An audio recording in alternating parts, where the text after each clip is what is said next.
Uhuru comrades, and welcome to today's Omali Taught Me Sunday study featuring Chairman Omali Yeshitela. My name is Akile Anai, the Director of Agitation and Propaganda for the African People's Socialist Party, as well as your MC for this morning.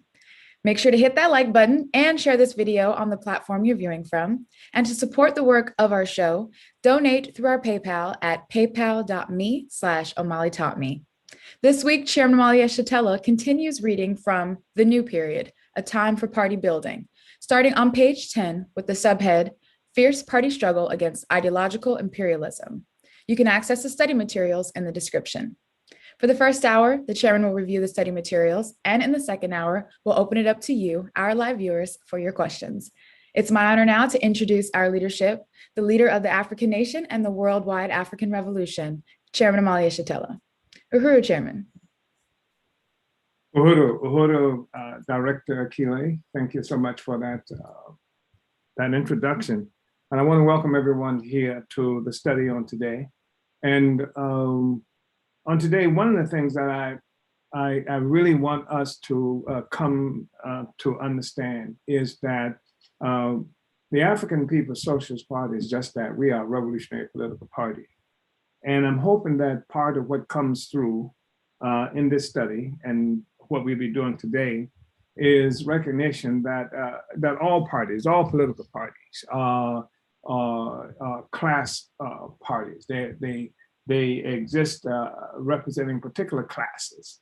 And when you talk about colonized people, as we are colonized, we represent a nation, an oppressed and colonized nation.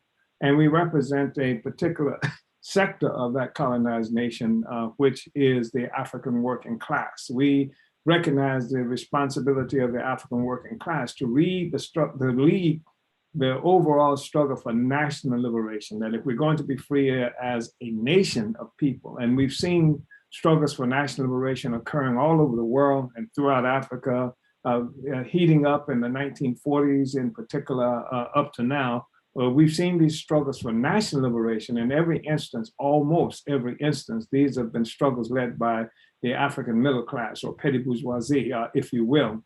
And even though they resulted in what has been characterized as national liberation, liberation of the nation has been characterized as independence, etc., these struggles for national liberation, for the most part, China, of course, being an exception, Vietnam being an exception of sorts, for the most part, they did not represent a transformation in the actual conditions of the masses of African working people, poor people, the peasantry, not just Africa, but throughout the world. So national liberation up to now has been a liberation that has come as a consequence of when it comes to colonized people, of colonized people achieving again formal independence, which has not in most instances resulted in an actual transformation of the society itself. We are hoping, is my intent, to show that something better, something different is necessary, one. Two, it is my intent in this study to show first of all, the need for a party, because the Revolutionary Party, the party, all parties, even parties of the ruling classes and the colonizer represent the most advanced, they are parties, organization of the most advanced sectors of a particular population. So the majority of the people, generally speaking, do not rush to join political parties. It's those forces who, for whatever reason, decide, come to the conclusion that they have to involve themselves or get involved in politics and changing or contributing to the situation actively. Generally speaking, these are what we characterize as advanced elements of the population. And they are the ones who create political parties, who lead political parties, and that is true with the African Revolution as well. And it is certainly true when we talk about the advanced sector of the African people, colonized people coming into a revolutionary party. That's what we say when we say advanced we mean vanguard. And the vanguard of the African revolution is the party that we've created as a party of the advanced detachment, the vanguard of the colonized African revolutionary movement, the vanguard, the advanced detachment, if you will, of the African working class, the general staff of the African revolution, an entity that is consumed, if you will, with the work to advance the liberation struggle of African people, to achieve that struggle. And in the case of the African People's Socialist Party, to take the power, to actually become a force that's responsible for governing. We are in the process of, we are practicing governing. Even this study contributes to that, to help people to understand, to help our people understand what it is that it takes to win our freedom, and also what my intent for this study is to show how the party's development. Next year will be the 50th anniversary of the founding of the African People's Socialist Party. May 25th of 2022 will be the 50th anniversary of our founding. And it's part of what this study will help us to understand is the kind of work, actual activity that we've been involved in as an organization that forged the kind of revolutionary tenor of the organization that we have achieved. It helped us understand, we go through the study, what it has taken to become the African People's Socialist Party, and the kinds of things that we've had to go through to become the African People's Socialist Party, to solve the problems of the revolution. It's not just to get involved in this protest, or not just to deal with this particular issue, but to develop an actual revolutionary party that leads the struggle for the conquest of political power of African people around the world, to destroy the ability of the colonizer to control our lives. And what we've come to understand, of course, as a party, is that capitalism itself relies on the existence of colonialism for its survival. We want to be able to show how, and you should be able to see just in discussing this report, how the party's revolutionary theory, how we fought for theory, we fought and developed political line that would help show the way and direct us toward revolution, to keep us on a revolutionary path, as opposed to all of the different directions that we could have gone in, and that we are constantly, and even today, forces are constantly attempting to drive us in different directions away from the revolution. And hopefully during this process, we will see the significance of a revolutionary theory that keeps us anchored to a what end, one, and two, the development of political line, a line at every instance that keeps us on trajectory as well. We will show, and you should get some things here from the study about how the parties struggle against the prison system itself, and how it was very contrived, very well understood, what it was that we were involved in. Every instance we were dealing with the question of prisons. And the prison, a fundamental contradiction. The prison is a tool of colonial domination of our people. And so how the parties always understood that, always fought against the prison system as an instrument of colonial domination. It's an instrument of the colonial capitalist state itself to maintain the status quo. There is no legitimate basis as far as our relationship with white power, the court system, the police, etc., for the prison system. The only basis that it has, as far as African people and colonized are concerned, and when I say the colonized, I'm talking about people who are subject to indirect colonialism, as we have in what they call South Africa, or as we have in Jamaica or in various other places around the world. The reality is that it is the colonial capitalist system that dominates us, and these instruments of state power are colonial capitalist instruments of state power. They are here to preserve the entire global relationship between the colonizer and those of us who are colonized. And sometimes that relationship is something that is configured on particular locations, particular entities that the colonizers have created that they call governments and states in Africa and various other places. So we've always fought, we've always recognized this, and I'm hoping that this is part of what should come out of this discussion, and how the party came into existence at the height, certainly in the wake, the immediate wake of the military defeat of the Black Revolution, when bodies were piled up all over the place. And if you don't remember that, it's because of the effectiveness and of this government, and what has passed subsequent to that is some kind of movement in obscuring this reality. That the party came into existence in the wake of the funerals, the tanks in the streets of America, the airborne troops being sent to places like Detroit and places like and various other places in the United States to crush our revolutionary movement.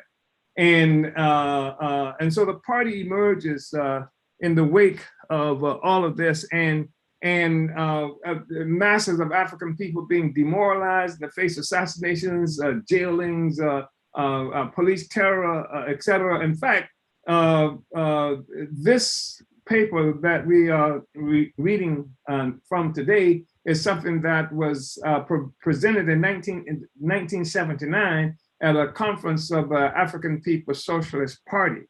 And at that time, as I've just stated, we were experiencing the wake of a grotesque attack on our struggle and on our freedom as a people. And so people were demoralized, masses of people were demoralized. People were so, I cannot explain to you just how enthusiastic and extraordinarily excited African people were in the 1960s, when we were engaged clearly in a revolutionary movement where it was assumed that African people be able to take power, have control in our lives again. And then with the assassinations, the jailings, the escalation of newly created type police organizations designed to crush our movement, Africans were demoralized all around this country. Leaders having been assassinated, Malcolm assassinated, King assassinated, perhaps somebody in your own community being assassinated. If you were in Houston, Texas, you would have seen Carl Hampton or known a Carl Hampton being murdered there. If you were in Chicago, Fred Hampton, and various other places around the country. And so the party had the responsibility. You don't just make a revolution because you want to make a revolution. Certain kinds of conditions have to prevail, both objective and subjective conditions have to prevail in order for revolution to occur. And so the party comes into this situation. It's not a situation ready-made for revolution, but we have to make it possible for revolution to occur under these circumstances. And this study, hopefully, this reading will help us to get a glimpse of some of that. From this study, you should be able to see how the party taught us how to struggle around the question of political prisoners, because there were many. Because the entire revolutionary movement, much of it was in prison now. And that's why you had certain kinds of rebellions happening all over the prison system, because they took the people off the street, revolutionaries, and put them into these concentration camps that are known as prisons. And we saw much of the revolutionary movement transferred to the prison. This is something that's confused a lot of people who are good people today, and trying to understand why the struggle for political prisoners was not as pronounced and long and as it should have been and how, and sometimes the people, our people, are denounced by certain militants because we didn't make the struggle to free the political prisoners effectively. The party did, we did, but the masses could not. And the fact is that the majority of the movement was either in prison or under assault, and there was very few of us out here to wage effectively the struggle of the political prisoners, but the party did. And the party provided leadership of how these struggles should be made. So you should get something in this study from that. And you should see how the existence and struggles of the party, and they were intense. And it's much different from this kind of social media militancy that people think is got something to do with revolutionary activity today. It was forging cadre through intense kinds of struggle and building steel cadre who would take on the work that had to be done. And you will see from this study just how relentless the African People's Socialist Party has been. And that's the thing that's kept this the revolutionary movement, not Black movement, but the revolutionary movement alive, is the party has been relentless in this struggle. We have not retreated, we have not surrendered, we have not taken the easy path. We have gone and fought for a revolutionary trajectory that was determined to destroy colonialism, and in the process of doing that, defeat capitalism, which rests upon the foundation of colonialism itself. So I just wanted to open with that, and then we're starting on here. I think it's on page 10, and you will notice in the process that there are some things that need to be done in terms of some proofreading, a few of proofreading. And perhaps copy editing corrections that need to be taken on. But we will start on page 10. And so here we are. And because we're going to talk about here this ideological, the fierce party struggle against ideological imperialism. So in the first issue of the Burning Spear published by the African People's Socialist Party in November 1973, up until this time, the Burning Spear was published by JOMO, the Hunter Militant Organization, which was one of the founding members of the African People's Socialist Party. So in the first issue of the Burning Spear published by the African People's Socialist Party in November 1973, we ran an editorial titled October League, Ideological Imperialist. And the party, as you know, was founded 50 years ago in May 1972. This article was one of a long series of struggles waged against the ideological imperialists. The editorial was a criticism of the white left organization October League, later known as the Communist Party Marxist-Leninists, and a defense of the Black liberation movement. A quote from the editorial will show the party's ongoing struggle against ideological imperialism and the basic continuity and development of our ideology and our line, and will demonstrate the party's conscious attempts to lead our movement out of its paralysis through overcoming all obstacles. And this is the quote.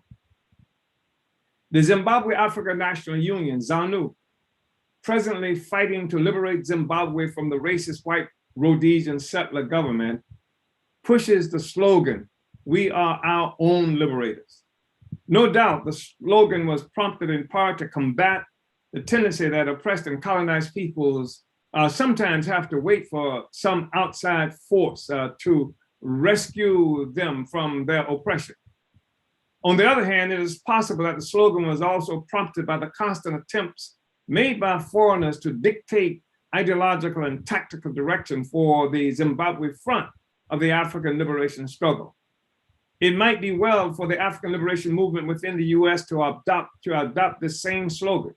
For although the Black movement in the US suffers from ideological shortcomings, The necessary material for ideological development exists only within a scientific analysis of the historical process that brought us this far in our struggle.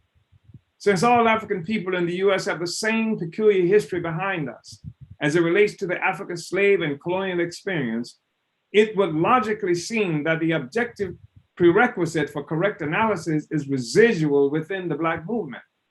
Not so, says the October League. The October League, a so-called multinational organization, has decided it has the correct analysis to free African people in the US, reaching its hands into the graveyard of white opportunism. The OL, or October League, has resurrected the decayed 1928 cast-away ideological corpse of the Communist Party USA, CPUSA. The CPUSA, fascinated by the phenomenal success of the Garvey movement, and unable to control Garvey, added its hysterical cries to crush the Garvey movement. When in 1928, the CPUSA still found itself unable to attract significant numbers of African people, it resorted to some old-fashioned revisionism, Garveyist revisionism. And in 1928, of course, Garvey had been in prison, and then Garvey had been expelled from the United States in 1925. So the CPUSA still fighting after this offensive that they made against Garvey. That was made in its own name. That was made through forces that were aligned with it or subject to its direction, like the African Blood Brotherhood. The NAACP was one of those forces. A whole host of people came out against Garvey movement. And so from their perspective, they get rid of Garvey, then they would be able to build themselves, but they were not able to do that. They were not able to attract African people to the Communist Party USA, because the Communist Party USA had denied the fact that African people in the United States constitute a part of an African nation that has been forcibly dispersed around the world. And it wanted to paint it, and it did paint the picture that somehow Africans in the United States were simply chocolate-colored workers, white workers. And since that didn't work, to bring, and the African population was the most dynamic anti-imperialist, anti-capitalist force in this country, and the most dynamic anti-capitalist force, because we were fighting against colonial domination, and colonialism is the foundation of the capitalist system. So the Communist Party USA now, to win African people, now goes into some form of revisionism, and we said it's a Garveyite, Garveyist revisionism. And the CPUSA decided that African people in the United States did constitute a nation. Okay, we're now a nation, but Africa was out. Our national homeland was in the US South, according to the Communist Party. Now, 40 years later, the October League has become a grave robber. Interestingly enough, the October League did not seek its analysis from Garvey, Malcolm, or even King, or any of the more successful African leaders, but found itself with the stillborn analysis from another so-called multinational organization. A Haitian zombie has more life fuel than their moribund theory on the national question. Their theory of the birth of the African nation through a slave forging process is clearly no different than any other race's notion of whites propelling Africans into history. If the common experience provided by slavery forged Africans into a nation in the US and somehow justifies our struggle for the South as a national homeland, then surely the same forging process occurred for the settlers in Azania and Zimbabwe during their common experience in murdering and oppressing our people there. Now, the October League, recognizing the developing national consciousness of Africans within the US, attempts to broaden its political base in its struggle against its class enemy by luring Africans into its organizational control. No doubt, the OEL believes the story of red people selling Manhattan for $24 and figures that inflation being what it is today, they would give it up. They would give up the South for nothing. In any event, the October League, as it relates to the African liberation struggle, is left in form and right in content, revolutionary in form and reactionary in essence. Political Africans must not be tricked into the unprincipled white arena where October League and the various white communist organizations are performing autopsies on the exhumed national question. Let the dead bury the dead. We must be about the task of national liberation. After all, we are our own liberators, unquote. So that was from 1973 issue of the Burning Spear. I apologize for the length of the quote from the Burning Spear, but I think it was necessary to use the long quote in order to explain the period and to show the party's role in that period. I should also mention that many of the Black nationalist personalities and groups do not understand the importance of the struggle against the ideological imperialists and often complain that the party should not waste time making the struggle against them because they somehow would simply mysteriously disappear. However, although the party also understood that the future,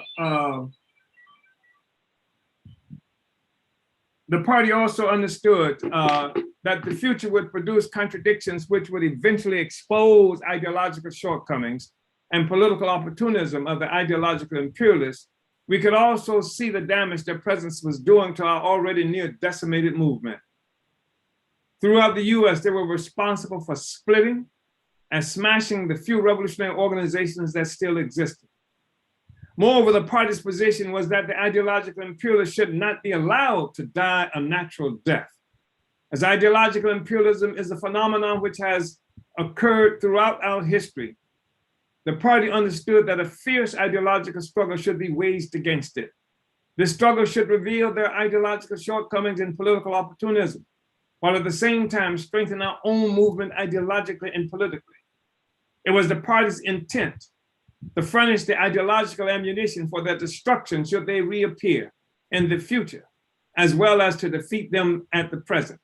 I'm hoping that part of what this does up to now in this discussion and this document will help people to understand why we still are engaged in that struggle and why we still recognize most of what is characterized as anti-imperialist or white communist organizations as being opportunists. They left colonizers, and this is something that we all have to recognize, and they hate to be characterized as a part of the colonizers. They hate, in fact, to have to deal with the colonial question.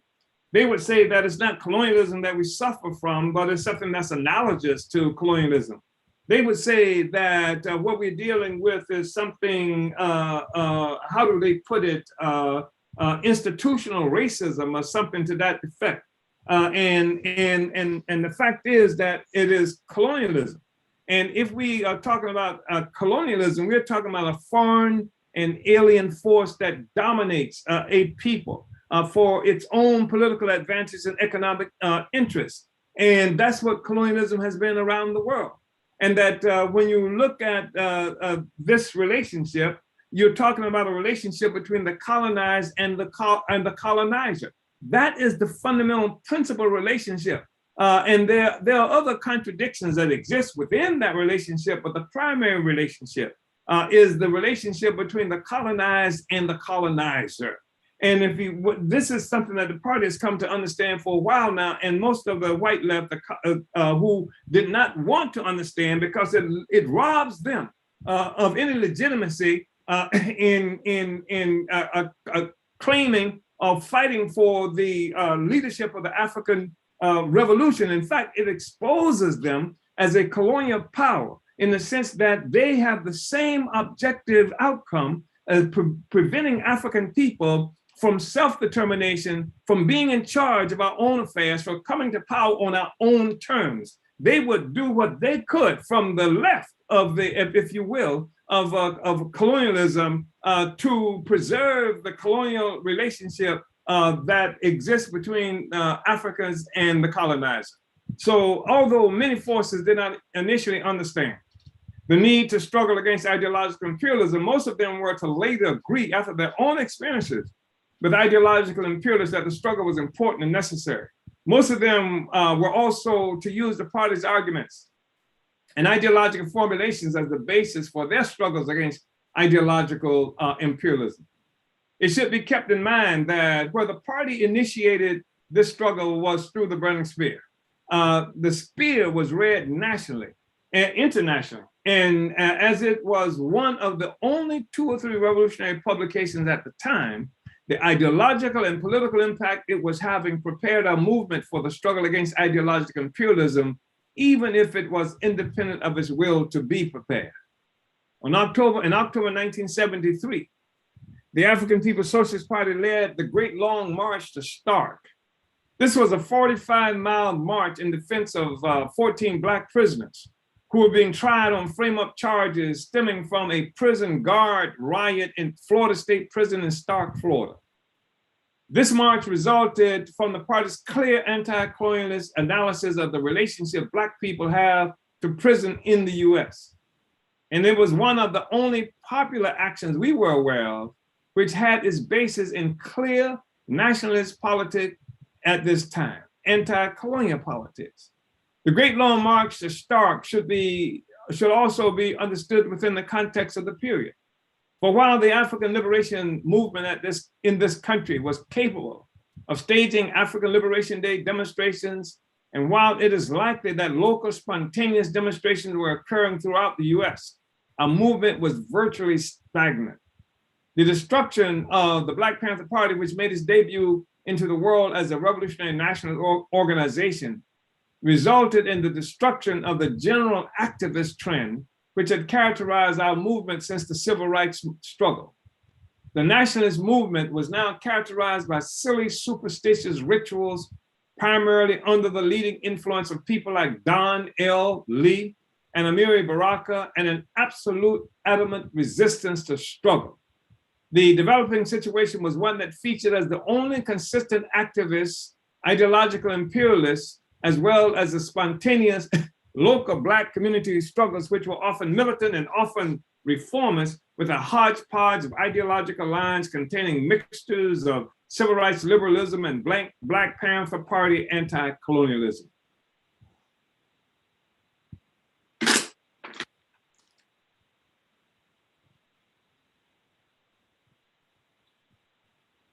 This is why it was necessary for the party to take up various struggles and tasks in the fashion that we did.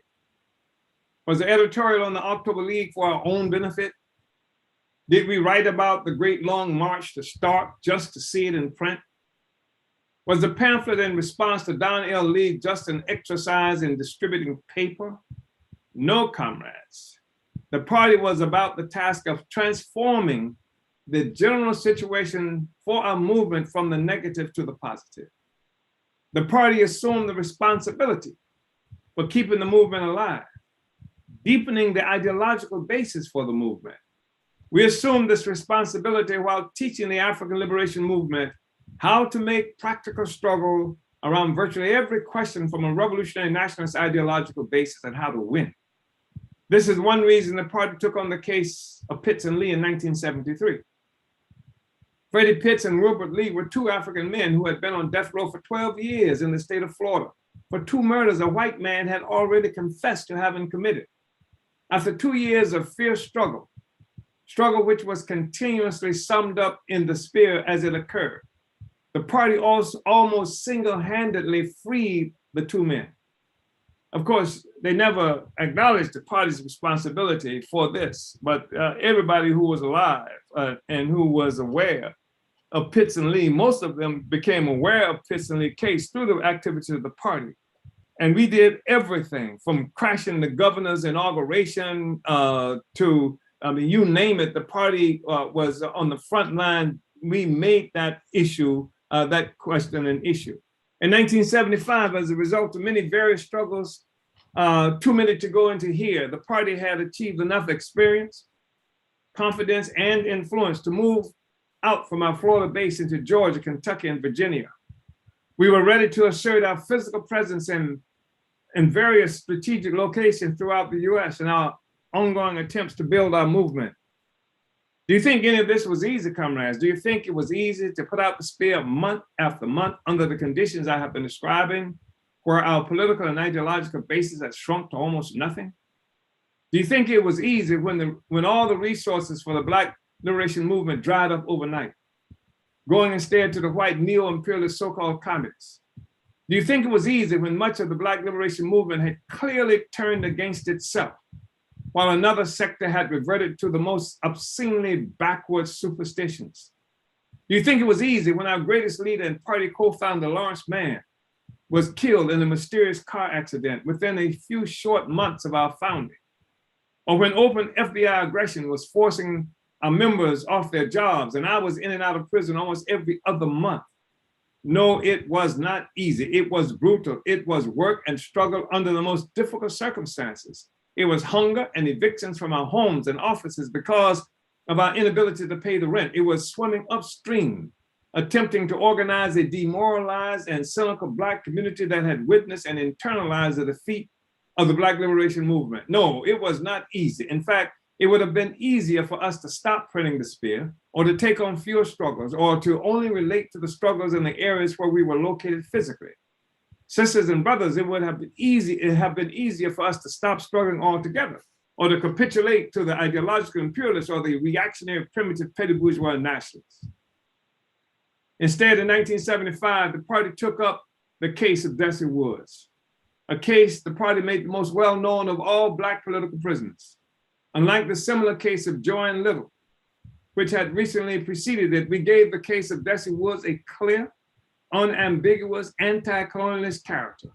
In fact, the case of Desi Woods, as put forth by the party, became the only case of a Black political prisoners in the US being fought with a clear anti-colonialist line. Moreover, the Desi Woods case was given an anti-colonialist line despite the skepticism and the attempts to discourage us from naming the struggle in this fashion. We were warned that if we pursued the anti-colonialist line in the Desi Woods case, we would alienate potential support. We were told that the people could not understand our anti-colonialist politics. However, the party correctly understood that this was the only way we could teach our movement how to struggle around the case of a political prisoner in a fashion that also advanced the entire struggle of our people for political independence from the dictatorial US capitalist colonial state and ruling class. To have done otherwise would have been pure opportunism, the tendency to sacrifice the long-term aims of the movement for the apparent advantages of the moment. Although we may have been able to win more friends and support for Desi Woods as a woman victim of rape, we would not have advanced our movement one step. So it is feasible that Desi Woods might be free by now should we have followed the advice of our pessimistic friends. But one thing is certain, whether Desi's freedom would have been won or not, our people would not be one step closer to freedom, and no one would know the reason why if the struggle had not been made in the fashion the party has pursued it. In addition, it has been clear to us that there are many people and forces in the world who would befriend and relate to us individually as poor, so-called underprivileged and mistreated persons, but who at the same time would do everything within their power to prevent the liberation of our whole people. We have always understood that there is a way we can move incorrectly, which would prostitute our movement and our people's struggles by capitulating to the reactionary demands of those who would separate individual African cases from the cause of our people for total liberation through our own efforts and under our own leadership. At the same time, the party was advancing these various struggles. We were also molding a cadre of revolutionaries which was becoming stronger and more steeled with every campaign.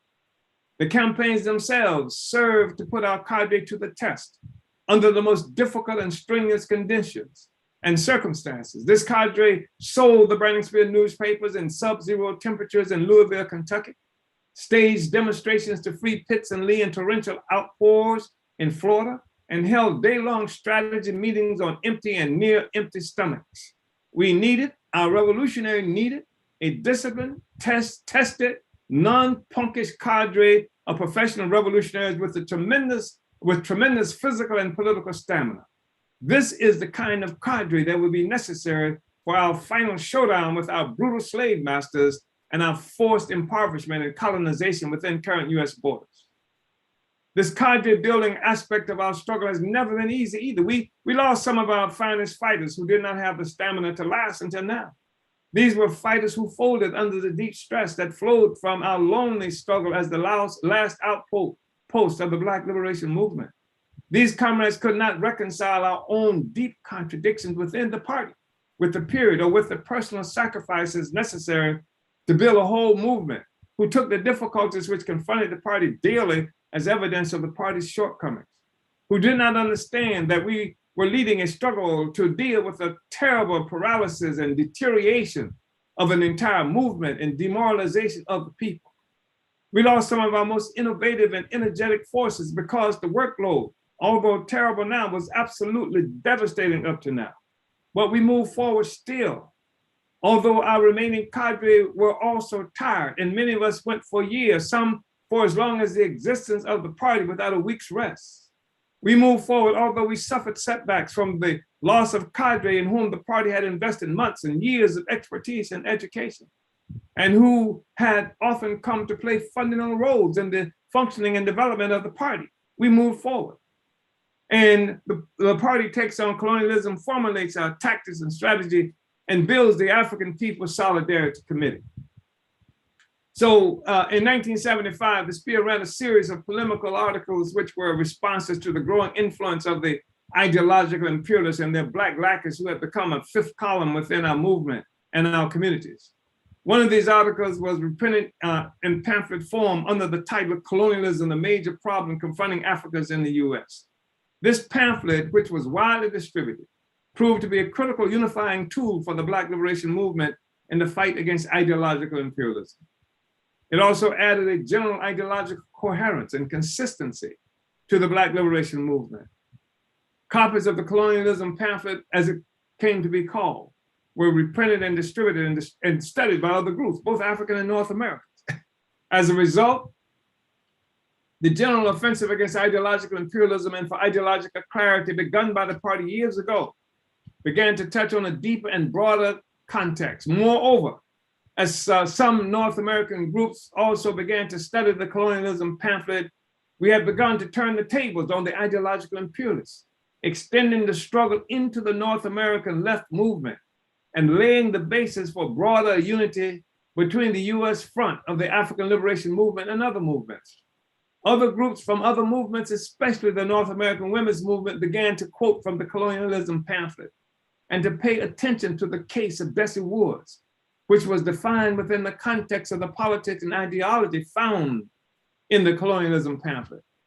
Then in 1976, after serious discussion and struggle, the party decided to be a sponsor of and participant in the July 4th anti-bicentennial demonstration scheduled for Philadelphia, Pennsylvania.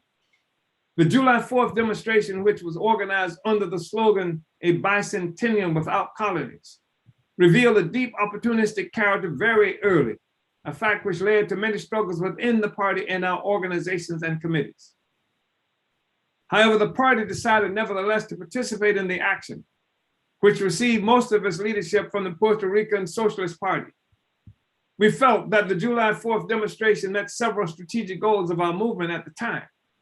The primary one being to break out of the ideological encirclement imposed on the revolutionary African nationalist movement by US imperialism and the ideological imperialists, as well as the goal to broaden the political and ideological support for our anti-colonialist position in a fundamental way.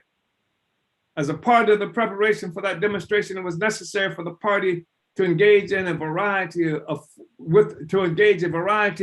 as a part of the preparation for that demonstration, it was necessary for the party to engage a variety of forces from throughout the US in ideological struggle at the various planning meetings leading up to the actual July 4th demonstration.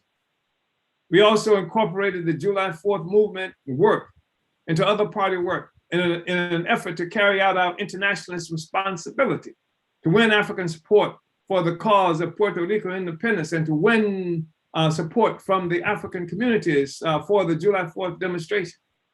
To this end, the party, the three statewide African Liberation Day demonstrations initiated by the party in Kentucky, Florida, and Georgia promoted the July 4th demonstrations, thus enabling the party to be able to bring the largest single Black contingent to the Philadelphia demonstration, which had a total participation of around 60,000 people from throughout the US. Then in April 1977, at a presentation at the University of Massachusetts in Amherst, the party put forth a position paper which had the long and clumsy title of The Political Aspects of Building a Mass Movement, the Tactical and Strategical Objectives for Black Liberation. This position paper, later to be put out in pamphlet form, was widely read when reprinted in the Burning Spear and other journals. The great demand for the position paper moved us to print it in pamphlet form in 1979. And we have had to consider republishing the pamphlet as the demand for it continues to grow even now. Beginning with the colonialism pamphlet, the party had begun to push forward with an important theoretical discovery concerning the relationship of class to race within the US, as it affects the struggle for Black liberation and socialism. This discovery solved a fundamental theoretical problem for the Black movement, which was beginning to understand the limitations of a position which lumped all white people together as the enemy and all Black people together as righteous fighters against white injustice. For the years, the progressive sector of the Black liberation movement had plagued by this theoretical shortcoming, and the advent of the pseudo-scientific ideological imperialists deepened the urgency to achieve understanding and theoretical clarity. The colonialism pamphlet helped to solve this problem.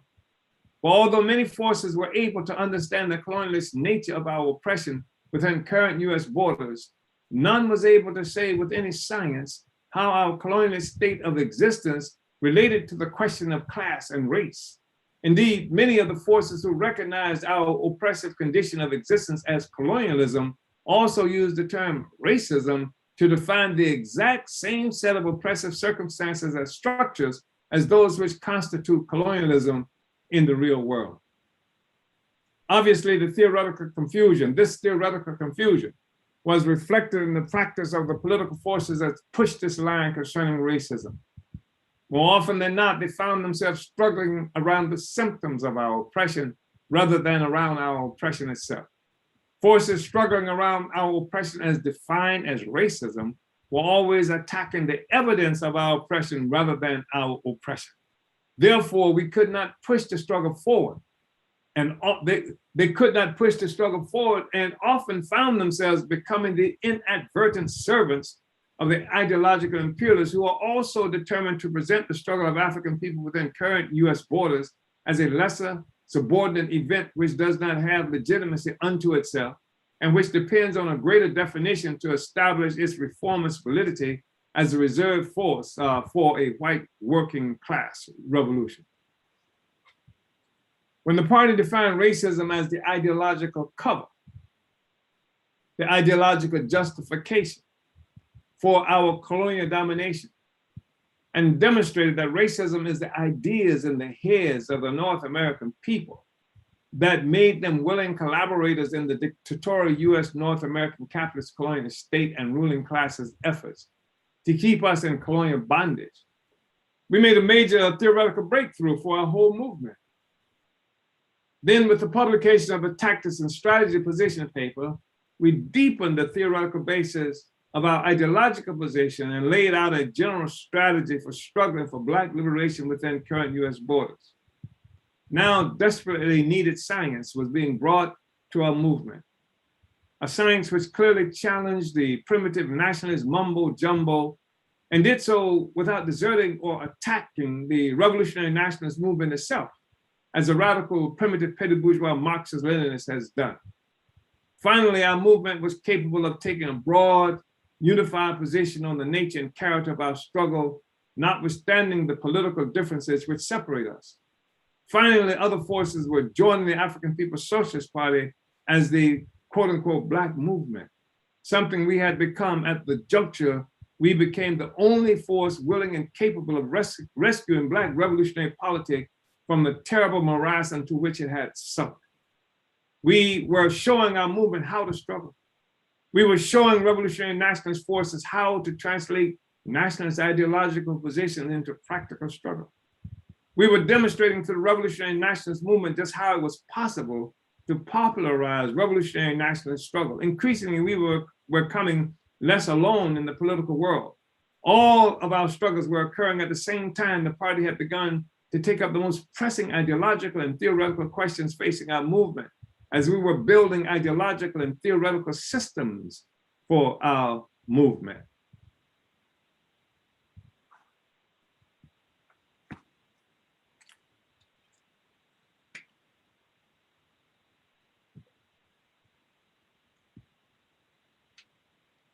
I cannot overstate the importance of this aspect of the party's work. You must understand the importance of systematized ideology and theory. While it is true that the average person in the world does not have for himself or herself a systematized ideology or philosophical worldview, it is equally true that the average person does have an ideology and a physical worldview, a philosophical worldview. That person receives a philosophical worldview from the strongest, most widely distributed and systematized philosophy in society. In almost every instance, this will be the worldview of the ruling class. In our case, the ruling nationality in the society. In other words, of the colonizer. Therefore, if the ruling class within current US borders is a capitalist colonialist ruling class, it will undoubtedly have a systematized philosophical worldview which justifies and apologizes for capitalist and colonial suppression. Therefore, while the average North American does not have the slightest sense of understanding philosophy, his or her worldview reflects the philosophy of the US North American ruling class.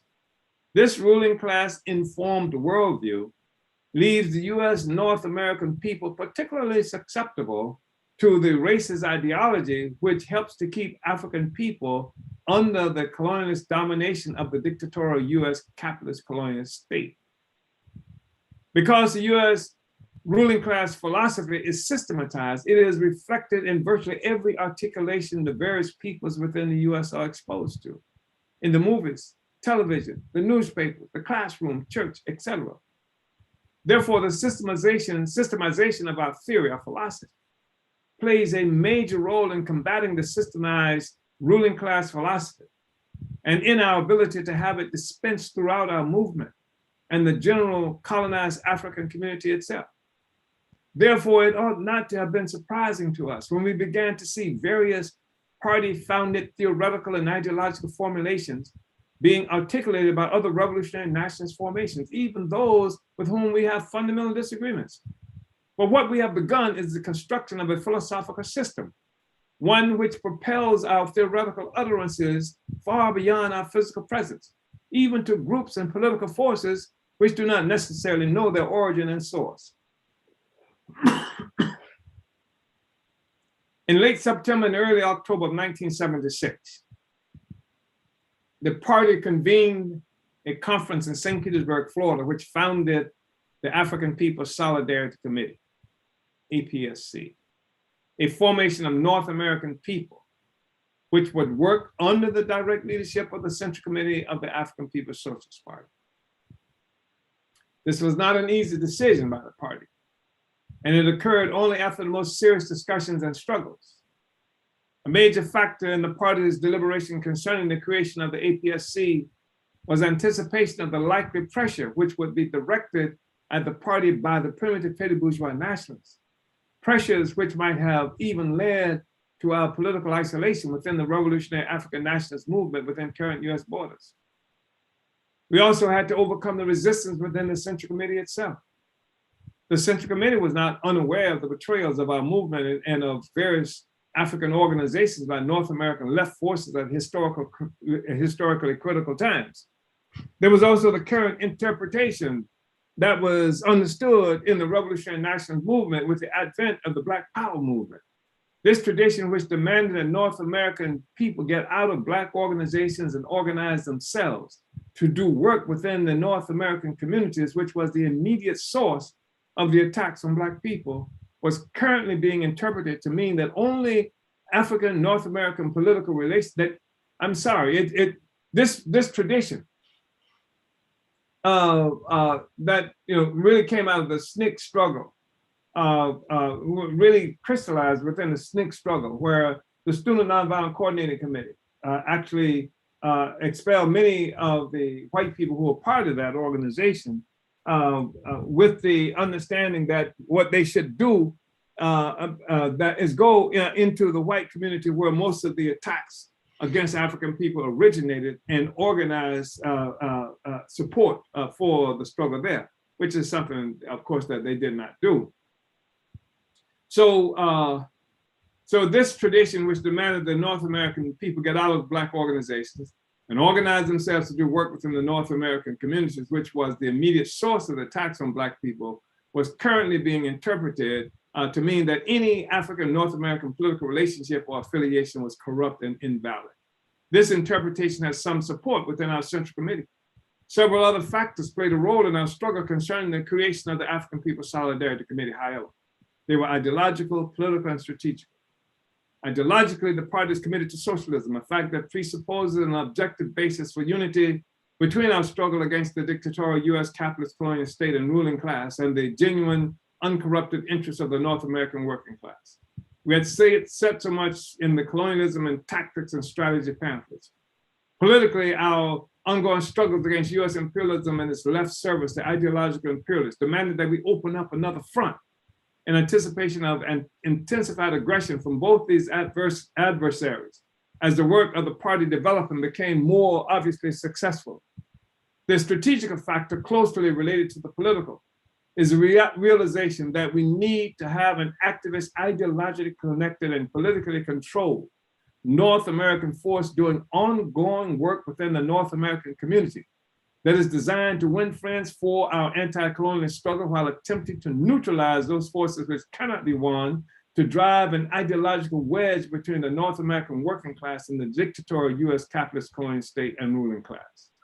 As we learn more about our struggle, as we learn more about the relationship of race to class and the struggle against US domestic capitalism and for socialism, a theoretical factor for the existence of the African People's Solidarity Committee would also emerge. So I think, Comrade, let me just go a couple of lines more. Initially, the African People's Solidarity Committee was formed with membership and affiliations in Florida, Kentucky, Maine, California, New York, and Massachusetts. The APSC founding conference was attended by 40 or more persons. And almost immediately problems developed within the organization. The party was to discover much later that the basis for these problems was the absence of a theoretical basis for the relationship of APSP to APSC. This absence of a theoretical basis for APSC left members with only shallow understanding of their responsibilities. It left them with only moral or political or strategic basis, which had them doing something to help Black people as opposed to doing something which was theoretically necessary for their own liberation in the process. This absence of a theoretical basis for our relationship also promoted a liberal position on APSC as far as the party was concerned, a liberal position which in turn promoted a general attitude which allowed, quote, the white folks to make up their own minds about how they were going to unite with our struggle. Consequently, the party stood back, or as the Chinese put it, we sat on the mountain top and watched the tigers fight. Therefore, although APSC existence was relatively positive, it was also a rather shaky existence. The founding of APSC followed the party's participation in the July 4th Philadelphia demonstration by a little more than 2 months. In retrospect, we can assume that the founding of the APSC was influenced by the deep opportunistic character of the July 4th mobilization, which occurred with the active participation of a large number of apparently honest North Americans, including some of the persons who were to later become members of the African People's Solidarity Committee. So, Comrade Director Akile, I think this might be a good place to stop. Uhuru. This is page, where are we? Page 23, the top of page 23. Uhuru, Chairman, yes, I agree. It's a good place to stop with that bold subhead to bring us into next week. And just want to really appreciate this study. There were so many points that I highlighted. And, it was so, I guess, is illustrative the word? There's so many things to really paint the picture of what you're talking about in this particular section. But wow, I just really want to appreciate the leadership of the chairman and the leadership of the party over the course of our near 50-year history. This is incredibly profound, and yeah, this is amazing. So we're going to go ahead now into our Q&A period. But before we get to that, we're going to go into our announcements. If you have not, type in your comments and questions into the chat section today, and make sure you like and share this video and subscribe to the Burning Spear TV on YouTube for more revolutionary political education such as this. So for our announcements today, this study is being brought to you by the Department of Agitation and Propaganda, where we're winning the war of ideas. For your revolutionary news and analysis, you can visit theburningspear.com. And you can distribute the Burning Spear newspaper and become a subscriber today. Get a 1-year subscription, 12 issues delivered straight to your door for $25, or the new digital subscription option. You can get a combo of both of these for 20% off, and you can gift a subscription to comrades and family members. And you can do all of this at theburningspear.com/subscribe. Omali Taught Me airs on Black Pride 96.3 FM radio, a project of the African People's Education and Defense Fund, with the slogan, not just explaining the world, but changing it. Listen on 96.3 FM in St. Pete, or streaming online at blackpride96.org and on the free Black Pride 96 mobile app. Next Sunday kicks off the station's July Fund Drive, running July 18th through the 31st, with special shows and special thank yous when you donate to become a supporting member of the station. And mark your calendar for a special online benefit concert, Free Mic Battle of the Genres. 12 artists in the genres of gospel, Southern soul, R&B, and hip hop. Friday, July 30th at 7 p.m. Eastern. Register at tinyurl.com/freedomic2K21. The theory of African internationalism is a theory of practice. All the energy of the African People's Socialist Party is focused on the destruction of colonial capitalism. Africans of the world, go to our website, apspuhuru.org, and fill out our contact form. Order your copy of Chair Omali Yeshitela's latest books, Vanguard, The Advanced Attachment of the African Revolution, and Uneasy Equilibrium, and many more works by the chairman and movement leaders at burningspearmarketplace.com. And join us for day 2 of the African National Women's Organization's Black Women's Convention. We had an amazing day 1 yesterday, and you can tune in via the ANWO Facebook page and also the Burning Spear TV YouTube page. So we're going live with day 2 right at 11 a.m. Eastern. So stay tuned with us. The theme, again, is One Voice, Many Fists, and it's a recognition of the many struggles waged by African women and the attempt to collectivize and define our voice through the theory of African internationalism, not feminism. The African People's Socialist Party is holding a panel to sum up the July 7th assassination of the president of Haiti, Jovenel Moïse. We will be discussing the deepening crisis in Haiti and look at the current situation in what is known as South Africa, including the arrest of Jacob Zuma and the serious anti-government struggles of African people in Eswatini, formerly Swaziland.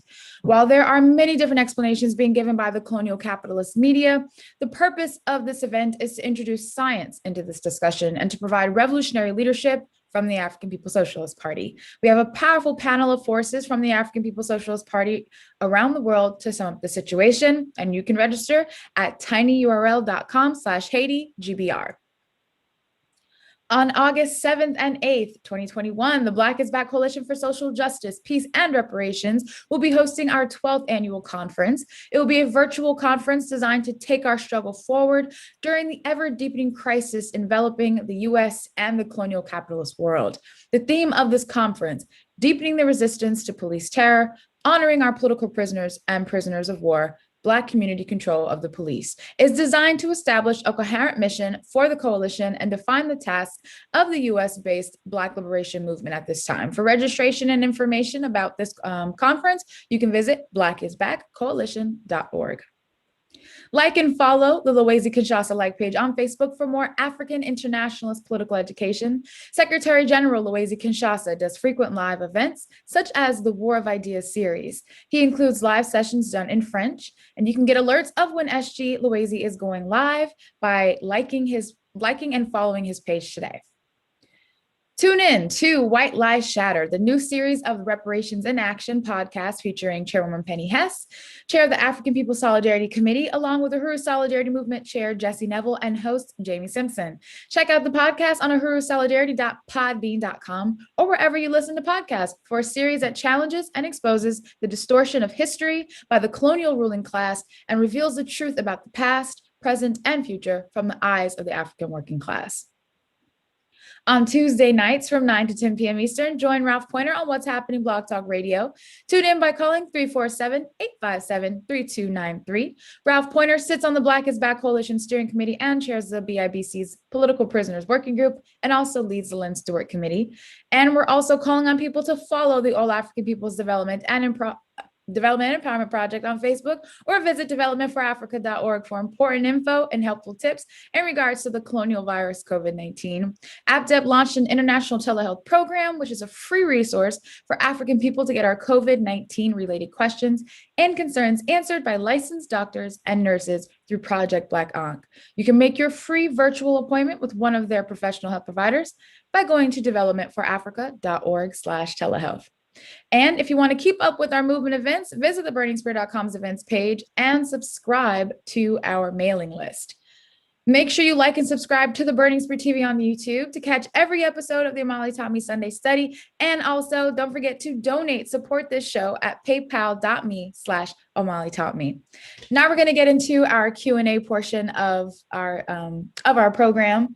And this is going to be, your questions are going to be answered live by the chairman here today. So again, type your questions into the chat if you have not already.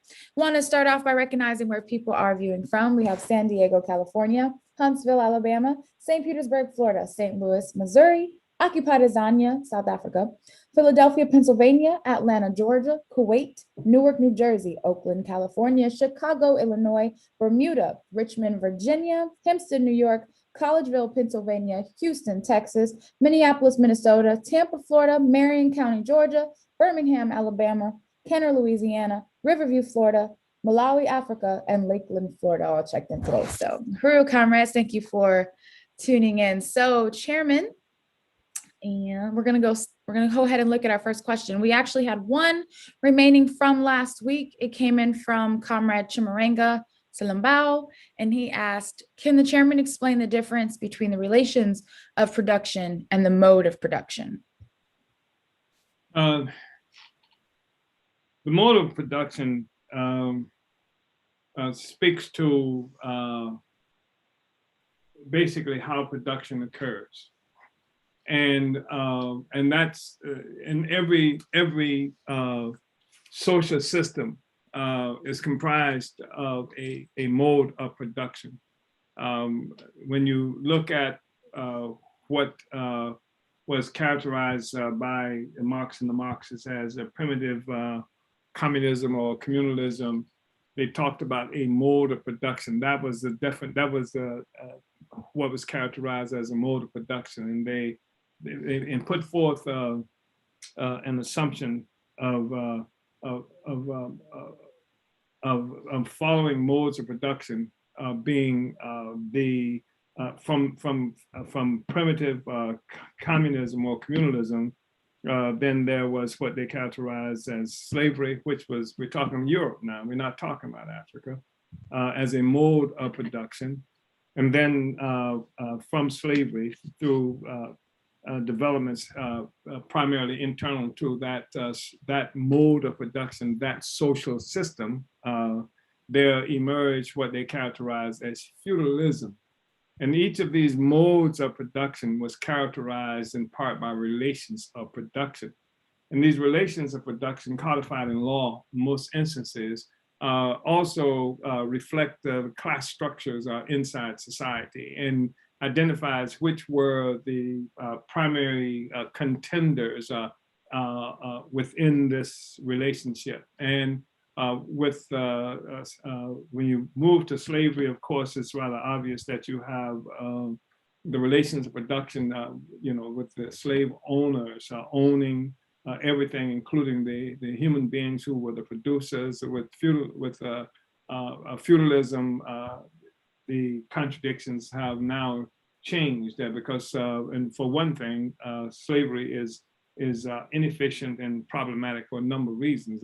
One, of course, being that nobody's going to willingly and voluntarily work for nothing to take care of somebody else. And then with feudalism, the primary contradiction, this mode of production are the primary features in terms of relations of production existed between the landlords, the landowners, the nobility on the one hand, on the other hand, the serfs and peasants. In this case, the landlords and nobility owned the land, although they didn't own the people outright. The people were tied to the land, however, by law, in most instances, and what they earned, some of which they were, some paltry means they were able to keep for themselves, while the majority went to the landlords and the land owners. So here's where you have, this is how these relations of production, come into play. And then with capitalism, you have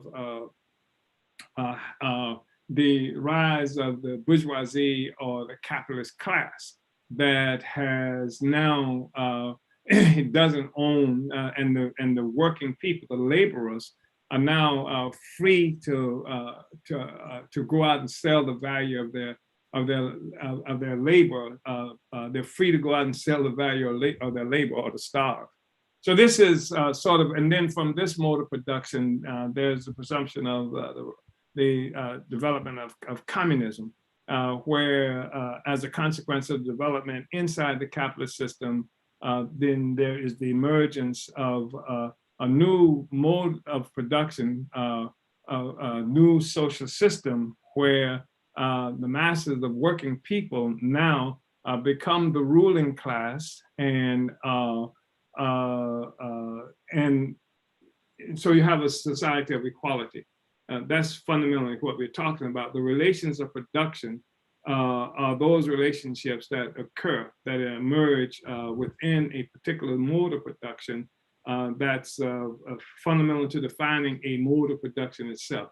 So I hope that was helpful, Comrade Chimarang. I mean, it's something that we can continue to talk about, but that's what it is that we're looking at. And yeah, that's what it is that we're looking at. And the thing is that for all, it was an unspoken mystery, has been, how there was this movement from feudalism to capitalism. So much so that Marx came up with this notion of a primitive accumulation of capital. That did not come from capitalist production, but was a starting point. And this primitive accumulation of capital that he talked about, he mentioned specifically turning Africa into a war for the commercial hunting of black skins. And at different times, he talked about how it was England who was stealing, turned China, fought China a war to make China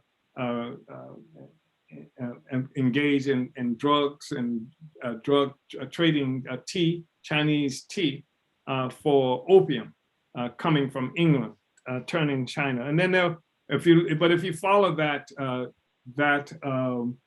description that Marx gives, you see that what we now call America, the US, was a part of the primitive accumulation of capital.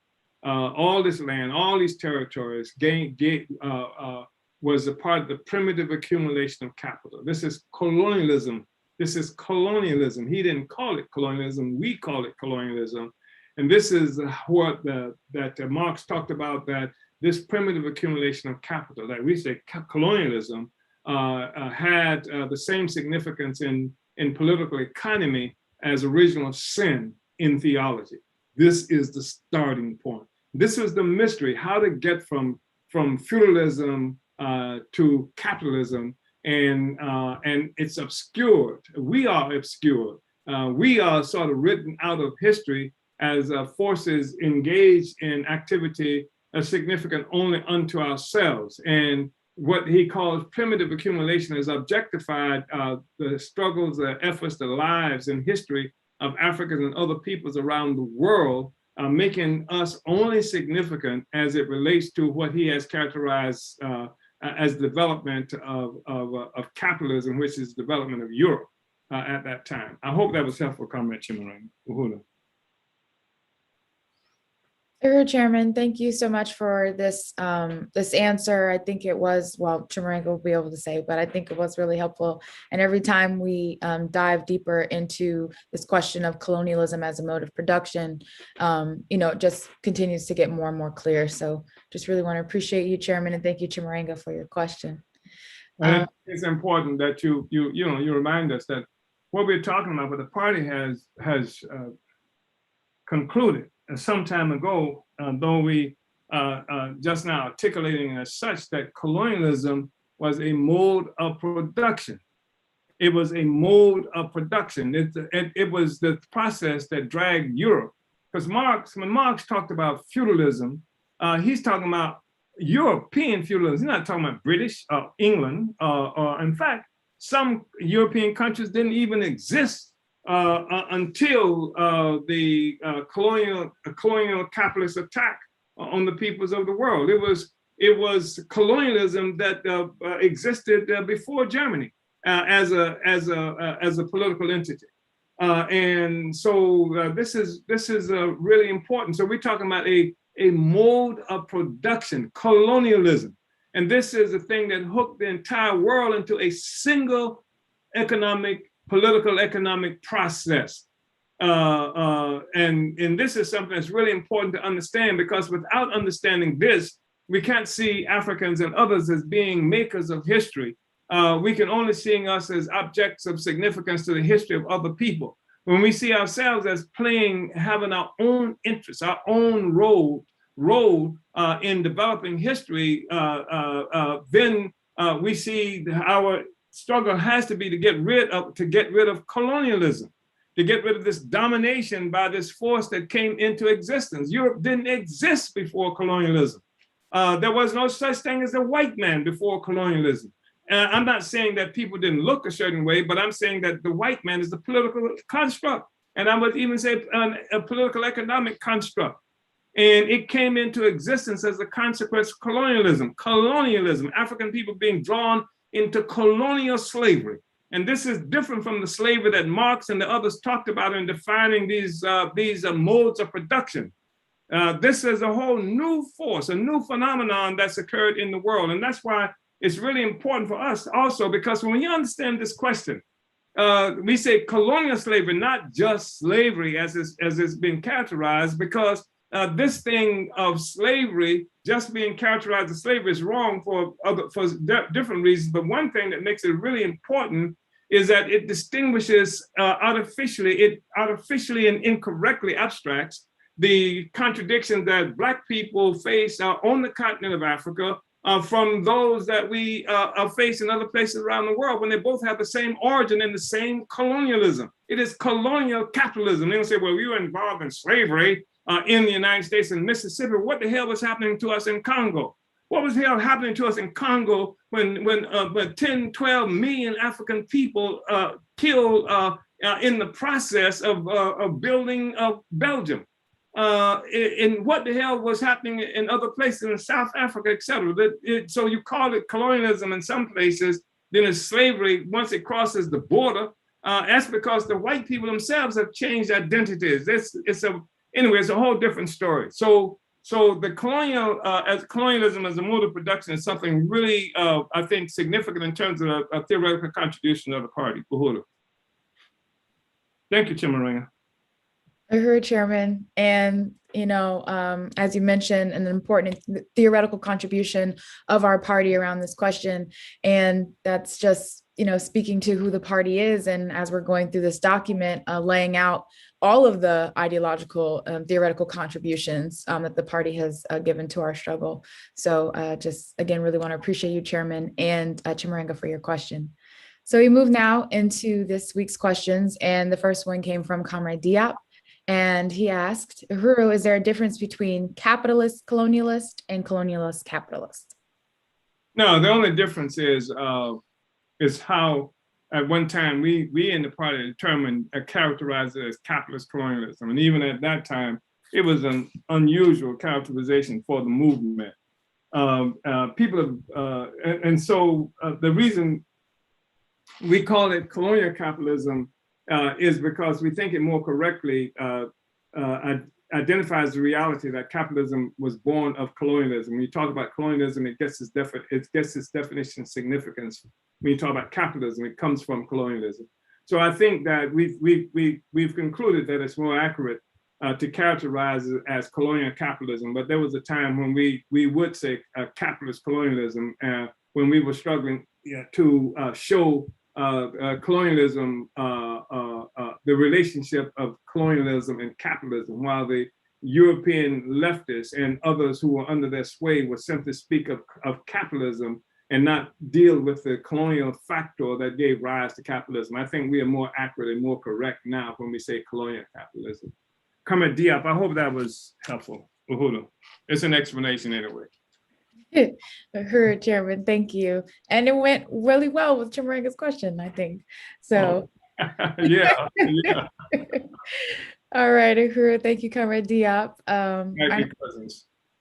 I'm sorry, Chairman? They might be cousins. Oh, yes. Comrade Tachara asked this question, Chairman.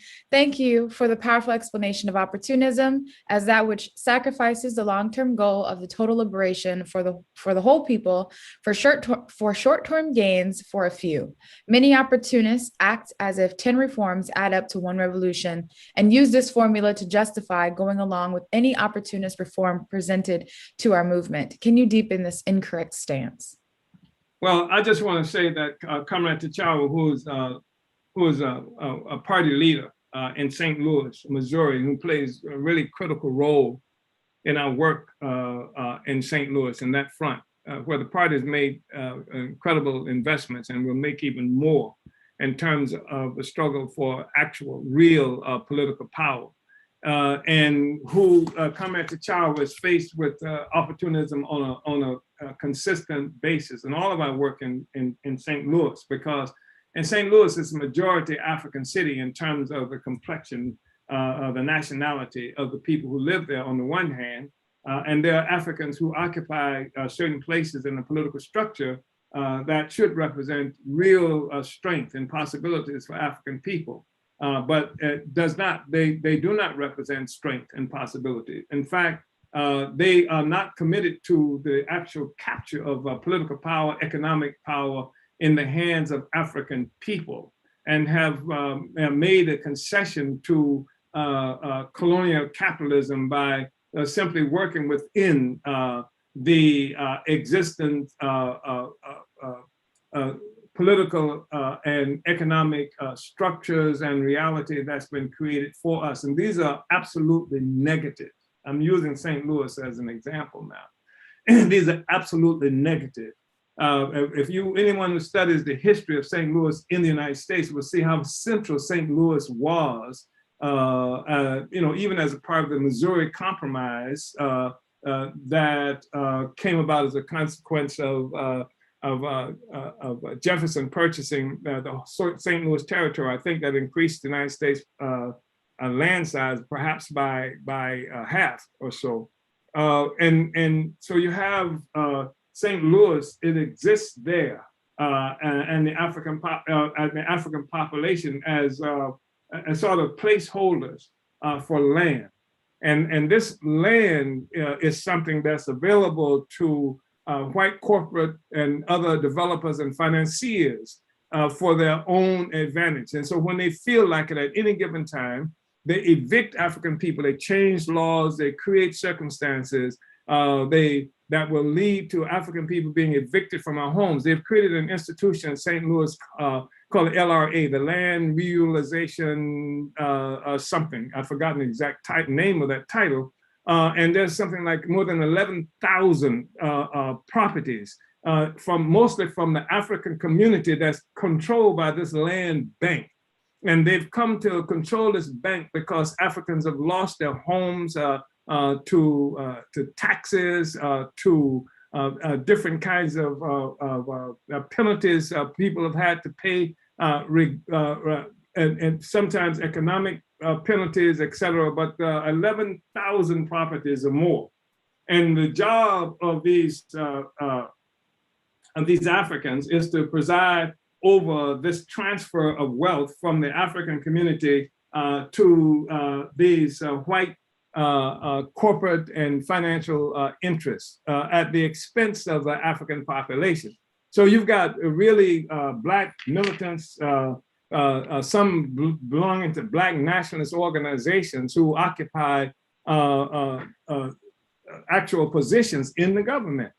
And they fight like hell, and they do things like the CIA Black Panther movie, you know, with the imaginary wealthy place in Africa. I forgot what it's called, Wakanda or something like that. And you've got this clown, this buffoon who actually is in the government, who makes a point of doing this thing that was iconic to the movie of the, you know, Wakanda Forever or something like that. Now, who has renamed this impoverished African community in North St. Louis, the most impoverished sector of St. Louis where Black people live, in Wakanda. So here's an imaginary wealthy situation, but the only ones getting wealthy are the politicians themselves. So for them, liberation looks different from what it does to the working class. African working class catch hell in St. Louis, and especially in North St. Louis. Again, where we're losing our houses and where people don't even have a supermarket they can attend. The only thing that comes close to is what we've created with the farmers market there in St. Louis. And so our objective, of course, there is to win political and economic power, to space, et cetera, for the interests of Black people, and especially on the leadership of the working class coming to power. Their objective being Black, having Black sounding names and things like that, is to shortcut that and to seek for a solution for themselves as a tiny sector of the African population at the expense of the African working people who are dying on a regular basis in St. Louis. So I may have obscured the broader meaning that you were brought to that question, Comrade T'Challa, but I wanted to use that as an example because it has immediate and practical implications, because there's an actual war that's being made under the leadership of this African petty bourgeois forces in the name of Blackness and what they would characterize as Black freedom, which comes at the expense of the aspirations and the actual requirements of African people in St. Louis under the leadership of the African working class coming to power and realizing real concrete power. That is opportunism. Neo-colonialism is the highest expression of opportunism in the African world, African community. Uhuru, Comrade T'Challa. Uhuru, Chairman, thank you so much. And thank you, Comrade T'Challa, for your question. We move now to our next question, which comes from Comrade, oh, actually, we have a comment first. This comes from Comrade King L, and he said, Uhuru, Comrade Chairman, Comrade Director Kile, and the APSP at large. I want to appreciate this powerful study on the history and the particular struggles of our party. For me, it serves as a way to bring forth a deeper understanding of the necessary work ahead and to bring further into focus how we will achieve our objective of ultimate and uncompromising freedom for which there is no substitute. Uhuru. Uhuru, Comrade King L. Uhuru. So our next question comes from Comrade Nasir in Kuwait, and he asks, how does the chairman view counselors and social workers working with prisoners? What does the chairman set as the balance? Yes, adopting an African internationalist view while also providing counseling and support services. Is that a contradiction according to the theory? It doesn't have to be a contradiction. It's a contradiction only if that work is untethered from real concrete objectives. You got to remember, Frantz Fanon, you know, as a psychiatrist, worked a real member of the National Liberation Front of Algeria, real revolutionary, did similar work, but his work was connected to the revolution. It wasn't just as an individual, I feel I want to do some good things for the people, but there was a to what end associated with the work that he did. And sometimes, and most times, it was not obvious. I mean, he didn't promote, this is what I'm about. But that's Comrade Nasir, that's the critical thing. It doesn't have to be a negative thing, but unless it's connected, it will be, unless it's connected concretely to a what end. And that work needs to be a part of furthering the revolution. And you further the revolution, not just because in your mind, you think I'm helping the revolution. You further the revolution because of concrete political commitment and connection that you make to make that happen. So I think I have seen some of the work that you've done, Comrade Nasir, or that you're involved in. Let me put it that way. And I think it can be extremely powerful and positive. And I've seen some of the observations that you've made concerning the work that the party is doing, and how you appear to appreciate that. And so you're just one step away. We're here. Uhuru, Comrade Nasir. Uhuru, Chairman. Uhuru, thank you, Nasir. Our next question comes from Comrade Ridge on YouTube, but I also think Ridge is in Toronto, Canada. And they ask, how do we know when we have reached the place when Mao said there is great disorder under the heavens and the time is excellent? With the assassination of the Haitian president, are we soon there? Okay, I'm not sure the connection made by the assassination of the Haitian president, except that it shows there's great disorder under the heavens, for sure. I do think that the assassination of the Haitian president is further evidence of a system being under extraordinary stress and fracturing. And so I think that is true. But the question ultimately is going to be the level of organization that we achieve, so that the disorder of the social system, Mao didn't just talk about that. Mao built a revolutionary organization with the actual intent and organizational development to seize political power.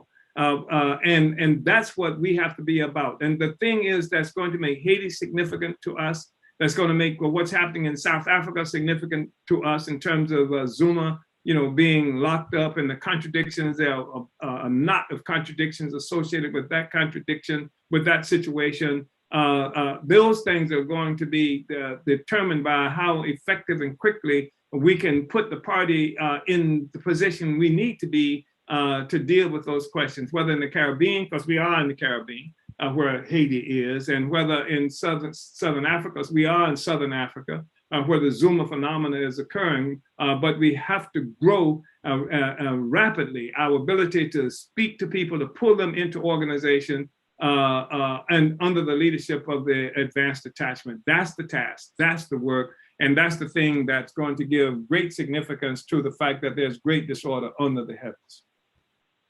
So, Comrade Ridge, Uhuru. Uhuru. And for more, on the topic of the, assassination of the President Jovenel in Haiti, and also the situation in South Africa, you can register for our webinar coming up tomorrow at 3 p.m. Eastern. You can register at tinyurl.com/Haiti GB, what is it? Global Black Revolution. So GBR. So tinyurl.com/Haiti GBR for more on that discussion. So thank you, Chairman. And thank you, Ridge, for your question. We move now to, I believe this is Comrade Langston in Boston. And he asks, Uhuru, are there any African governments currently functioning as a socialist, anti-imperialist entity, such as Cuba or Venezuela in Latin America? Would you say African government? Does he mean like an African government in Latin America or African government in Africa? I believe it's African governments in Africa, if there are any that mirror, governments such as Cuba or Venezuela, in terms of being socialist and anti-imperialist. No, there's not a single one that we can identify. And there hasn't been for a long time. The US government and other imperialist forces have worked viciously to make ensure that doesn't happen. They killed Lumumba during a time where, at the height of the global anti-colonial movement that was achieving greater socialist characteristics, the US and other imperialist forces, and it's important to mention that because people are quick in the United States and other places to demonize the Trump government and Trump administration, but the fact is that it's been the Republicans and the Democrats, it's the bourgeoisie, the colonizers have worked very strenuously to destroy the African revolution. And They overthrew and eventually killed Nkrumah. They murdered, overthrew and murdered Lumumba, and they have successfully wiped out virtually every front. Thomas Sankara, I think, might have been one of the more recent significant forces that they succeeded in murdering. And of course, the problem is that all of these African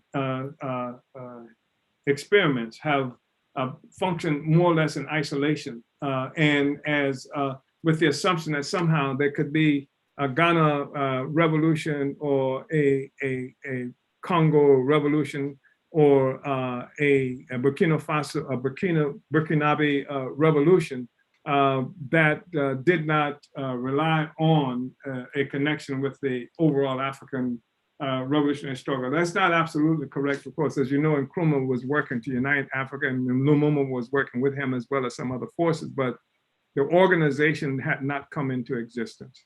And the African People's Socialist Party, the African Socialist International, is the thing that comes closest to doing this since the movement of Marcus Garvey. So I cannot identify any so-called progressive or revolutionary force. And it's hard for that to happen, again, because each time there's the emergence of something like that, it finds itself isolated in a sea of reaction, of neo-colonial reaction, surrounded by a sea of neo-colonial reaction. So no, Comrade Langston, there is none. I say that without qualification or hesitation. Uhuru. Uhuru. Thank you, Langston, for your question, and thank you, Chairman. But there's a revolutionary inclination that's raging across the continent of Africa. And what we find is that African people everywhere on the continent are really enthusiastic about the possibility of building revolutionary organization, all African revolutionary organization, that reconnects the African revolution and gives it a strategic direction so that nobody has to fight this monster alone. And so that the African revolution is capable of delivering a consequence no matter what happens to us. Any place in the world, we can deliver a consequence while in the process of winning liberation, total, absolute liberation of Africa and African people globally as a part of this single process. So that the people want that. And the responsibility of the African Socialist International that I lead is to make that connection with the people and to facilitate the ability of the people coming to this process. 2023, as it stands right now, we are planning to have the party's 8th Congress on the continent of Africa that will be calling on Africans from all over the world to come together and build more quickly, more effectively, more efficient the African revolution throughout the continent and every place African people are located. At this point, that doesn't exist, Comrade Langston, and that's what we're fighting for. That's what even this document that we've been studying from 1980, from 1979, is something that indicated that we had to have that, and we still do. And we're not going to quit. We're not going to be pushed off the battlefield until we've accomplished that aim. Uhuru.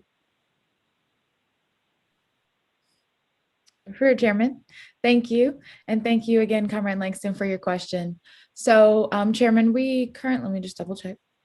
Well, let me say this then. Are you about to say that we've run out of questions or something? Yeah, we got a couple comments, but I can save that. Yeah, see, the murder of Lumumba, Nkrumah, Malcolm, King, the assault on our communities all around the world. And we see it all the time. It's relentless. These are things that occur to discourage even the notion of African people having real freedom. As they do this, they make these horrible aggressions against us, against the people actually coming to power. They do everything they can to discourage African people. This is part of the struggle that building the Revolutionary Party has encountered. This is why you see such weak-kneed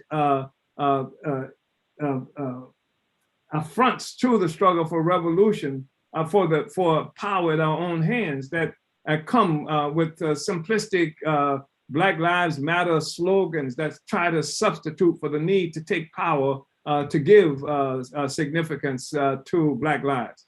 And this is easy. It comes with guns, it comes with terror, it comes with prisons, and it comes with money. And it comes with, if you move this way, we'll facilitate you having these kinds of resources. And this is the work that this discussion is all about dealing with. That we have to build a party. We have to build it everywhere. And we have to have an organization of professional revolutionaries. And this will, of course, require some sacrifice by revolutionary militants, require the development of real cadre whose existence revolves around the total and absolute liberation and unification of Africa and African people around the world. It's not easy. If it were easy, it wouldn't be called struggle. It requires discipline and it requires stamina, political will. And that's the thing about having theory, because if you don't have theory, you don't have the stamina. And this is why we see people we used to see it all the time. We used to characterize being burnt out. They've left the field of struggle because I'm so burnt out, I can't do it anymore. And burnout is something that occurs if people can't see the future, if they can't have no notion of what a finish line would look like. It seems to be something that goes on forever, that's not attached to any to what end. And that's what the party works zealously to create. And that's what the party talks about. We talk about the advanced sector of the African population. And when we talk about people coming into the party, that we are really looking to bring into the party those forces who anticipate having to do what's necessary to win. Who recognize that if we are talking about actually governing, taking power, we're talking about going up against the most vicious political and economic power, military power in the world. This is what we are talking about. That's enough already to intimidate so many people. How many times have you gone to social media or something? You see people who discourage the whole notion, how are you going to make a revolution? They got all the guns. Yes, they have the guns. That's what gives them power. The fact is they had the guns when Vietnam started. They had the guns when the Cuban Revolution started. They had the guns when the Algerian Revolution started. The fact is the oppressor has the guns. But they can be defeated, especially if you understand the nature of that system and the role that we play in maintaining its existence in the masses of the people.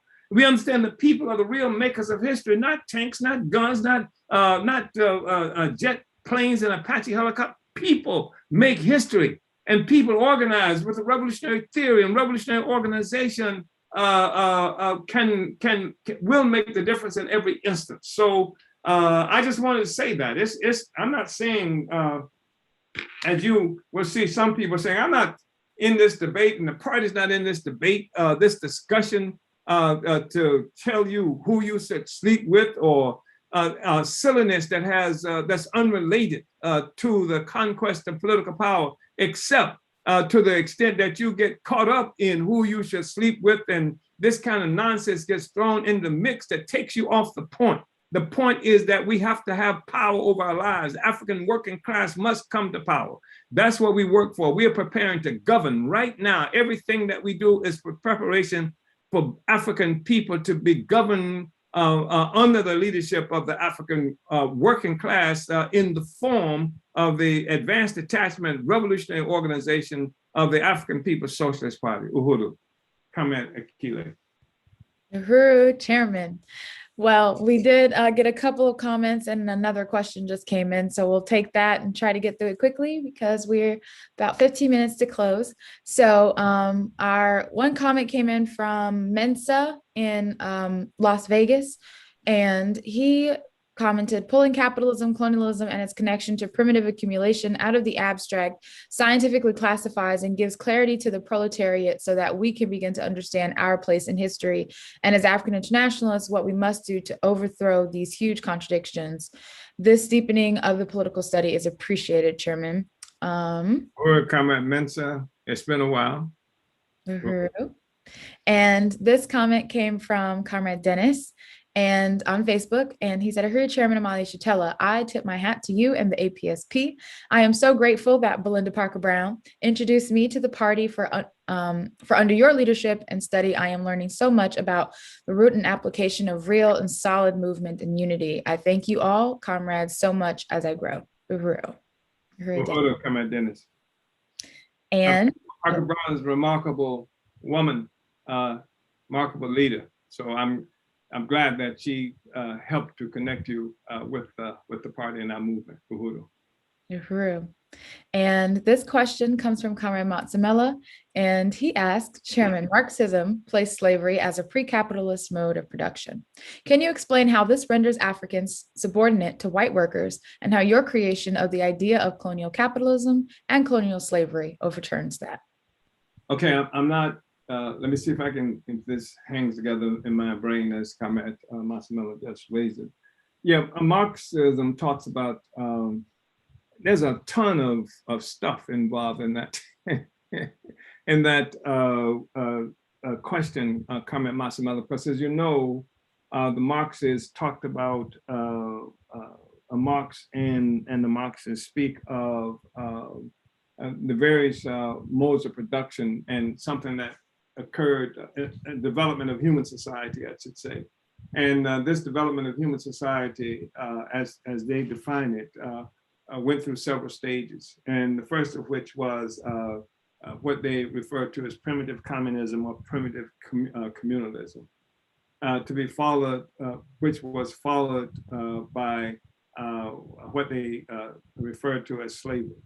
And the thing is that the problem, there are several problems with some of what Marx had to say here. One of which is that you would have a difficult time trying to find a generalized situation in Europe where there was this primitive communism, primitive accumulation, where there was no oppression, no exploitation of women, etc. It would be very difficult. You can find that, and the only examples that we know of that of significance is brought to us by a man named Harry Morgan, who was in the United States, and he was an anthropologist, and who wrote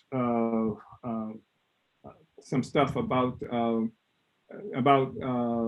the structure of societies, using, I think, the Iroquois indigenous people as the example. And Frederick Engels, who was an associate partner of Karl Marx, used that as the basis of writing what came to be the seminal work in this discussion. This is where we see go through this process of assumption of this generalized reality of non-oppression, non-exploitation, and that Morgan, that Engels, how do you projects into the whole world. The assumption being that since European society was the highest kind of society we knew, then we assume that all society, that it must have gone through this process that Morgan is discussing now among the Iroquois. And there's evidence of these non-oppressive societies existing in other places. And so, but anyway, when Marx talks about slavery, this is something that happened in Europe as a mode of production. He's not talking about us at this time. And when the time he talks to us about slavery, it's not as a mode of production. In fact, the slavery as we experienced it actually gives birth to the whole capitalist system. And it is this colonialism is the mode of production that we are describing. it's a little complicated, and we need to be able to say this better, Comrade Masamela. It's a little complicated because what we're working with on the one hand is a discussion of history as a general history at a time when it's not general history, at a time when it is European history that becomes that leads us to a place of a general history after Europe leaves Europe and goes and attack Africa and these other places and create this and through this process create this world economy. Now we have the emergence of world history, but before then it was European history that was called world history. So when they define slavery as a mode of production, or when they define slavery as sort of a part of the process of development of human society, they're really talking about something about the development of European society. And so anyway, that complicates the question. I probably did the worst, gave the worst possible response to what you just raised, Comrade Masamela, but I'm sure you'll help us to be able to discuss it more effectively moving forward. Uhuru. Uhuru, Chairman. Well, thank you so much again for that answer, and Comrade Matsamela indicate in the chat, what you're thinking, and also thank you for your question.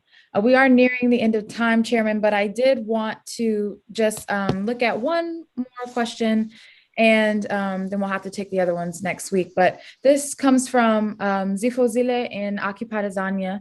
And she asks, many places in our country are currently burning as people are revolting at the moment. What we lack is education and true leadership. So a lot of this violence is misdirected and being manipulated by petty bourgeois interests.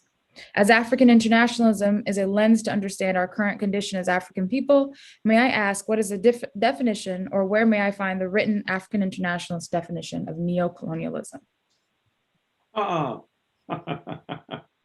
Yeah, that's a good question. I mean, generally speaking, I think that we can deal with, and Nkrumah wrote considerably about neocolonialism.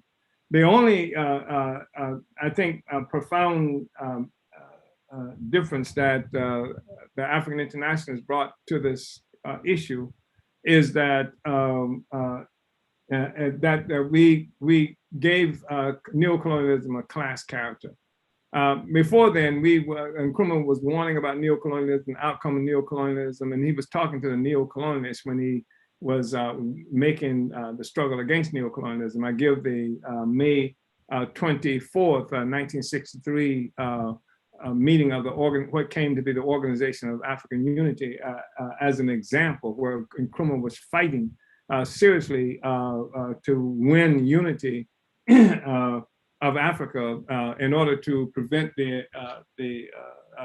to crush the advent of neocolonialism as a fundamental contradiction. But he was speaking to the neocolonialists, and that's the thing that we made the difference with.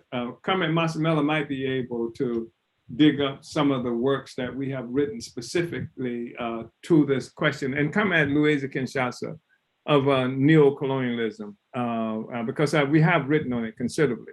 But generally speaking, Nkrumah was right when he talked about neocolonialism. The thing that we've done is give it a class character. And I think in the process of doing that, even deepen what we understand about neocolonialism. So I'm calling on Comrades Masamela and Louise to contribute to putting forth, helping to identify what we have done as African internationalists to contribute to that discussion. And who is this comrade who raised this question? Zifozile. Zifozile. Yeah. Uhuru. Yes, so we have, as mentioned, so we did have a couple of more questions that came through, but we'll have to take that in the Q&A portion next week. So Chairman, are there any closing remarks before we go ahead and close this out? Just want to thank you very much, Comrade Director, and all of you brothers and sisters and comrades who've come to the study on today, and to remind you that on Monday, we will be looking at this question of Haiti. And this, as you know, is a question that looms large, and it has forever and ever and ever, the ongoing contradictions that we're looking at in Haiti. The South African and Southern African discussion is extremely important too. And then we hope to be able to show how this relates to the struggles around the world. So come to this discussion. We'll have webinar at 3 o'clock Eastern time from the party, and the information is available for that. I look forward to seeing everybody there. And then as we leave this, anticipate going into the African National Women's Organization second day of convention. It's extraordinary. I've learned so much and just been moved so much about how that's meeting, that convention has gone up to now. Uhuru. Thank you so much. Uhuru, Chairman. Again, thank you so much for this study, for presenting this document to us. You know, even though it was written, presented in 1979, the relevance of it today, and, you know, just the significance of this document, and as it relates to this period that we're entering and the party is navigating and leading. So again, just really want to appreciate the study and appreciate all of you for tuning in. Don't forget to like and subscribe, like this video, subscribe to the Burning Spirit TV YouTube channel, and catch us back here next Sunday at 8 a.m. Eastern for Omali Taught Me Sunday Study.